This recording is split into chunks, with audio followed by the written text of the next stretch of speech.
So, welcome, Dr. Gadomski. It's great to be here. Where did you get that name anyway? Well, it's a long story. I'll make it really short. It's SKI, which typically is your Polish. I was raised in a Polish environment. Just recently found out, thank God Dad's passed, recently found out that we're actually Ukrainian. My oldest son got his DNA tested. So it should have been SKY, but we're Ukrainian. Interesting. I wanted to please my dad. I wanted to make him happy. So I said, Dad, I want to be a medical doctor. Of course, he was real happy. I said, I don't want to do anything with drugs and surgery and that kind of stuff. He said, why don't you become a radiologist? Dad, I can't sit still. You know me. So time went on. I was in the pre-med program at USF. Still not sure what kind of doctor I wanted to be, what kind of medical doctor. Loved the program. I could tell stories where our class had some unusual training that they didn't do 40 years ago. We were like the first in the nation to have an anatomy class pre-med. Maybe the first in the nation, but it was really, really nice. So the story goes on that had some very serious health issues. I stopped medical school. Mom and Dad said, come on home. We lived 2 hours away, get in the hospital. I had gone to a chiropractor on my own because I had a girlfriend who went to him in Lutz and got tremendous results. It was a miracle. Her story is the medical doctor had given her a business card for a psychiatrist, basically saying her condition was in her head. So she saw this chiropractor in Lutz and just got tremendous results. We couldn't believe it. So the writing was on the wall. I went to him, did an evaluation, and Mom and Dad lovingly stepped in and said, no, we think this is medical. So I did stop. I went home, took a whole trimester in those days off from medical school. And I remember sitting on the edge of the bed after 3 or 4 days of testing in the hospital, and the medical doctor left. He said, there's nothing wrong with you. Go back to school and become a medical doctor. Well, these symptoms, these serious symptoms are still there. So I decided, in those days, it was $20 to see the chiropractor. A lot of money. So I decided to go on my own. I came back up here, saw the chiropractor on a regular basis. 3 weeks, maybe 4, I was back to myself.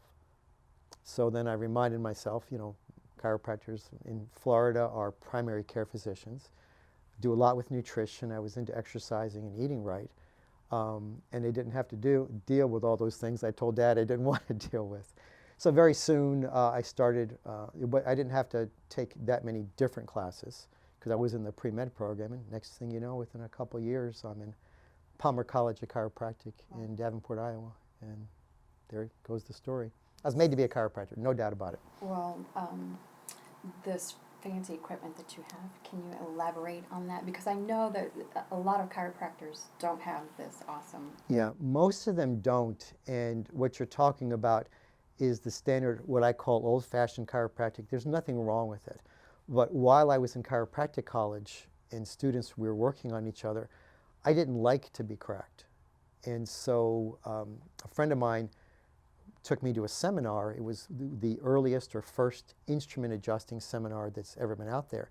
And it just made so much sense. There was a method to the madness. There was A. If A doesn't work, then you go to B. There was a system.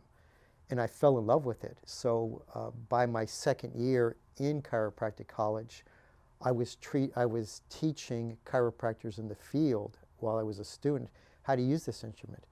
And it was just amazing. I just took off with it. We started a club on campus.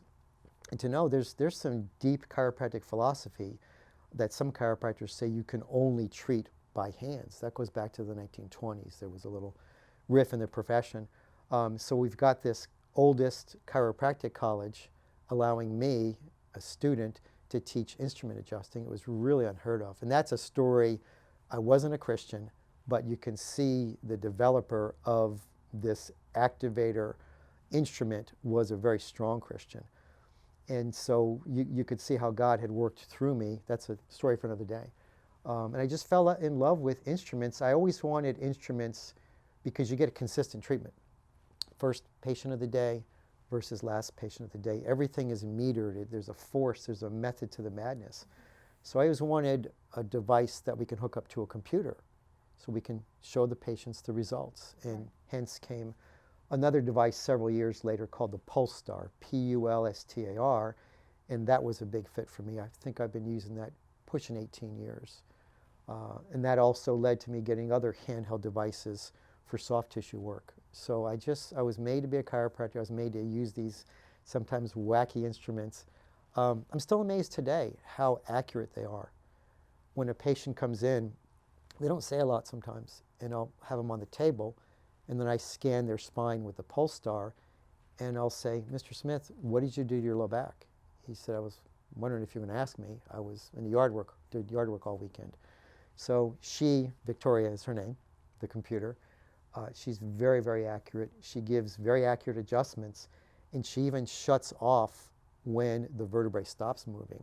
So you can't over adjust. With traditional chiropractic, it's a lot more force, and believe it or not, it's a lot slower. So let me dig a little deeper.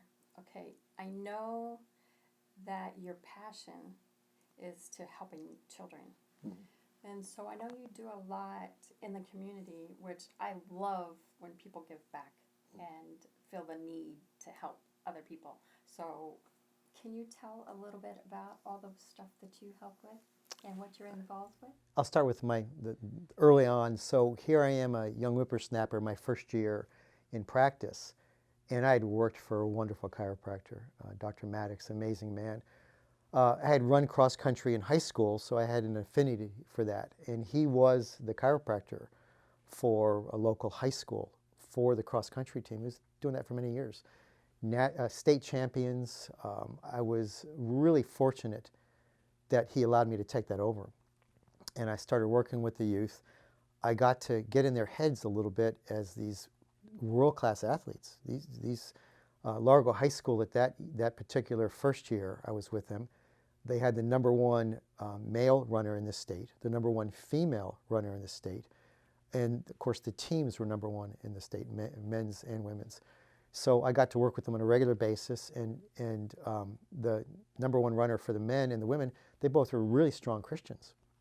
I had just come to know the Lord. I was very curious, so I asked a lot of questions. I got to see the Christian psyche of world-class athletes. They both went on and continued to run in college.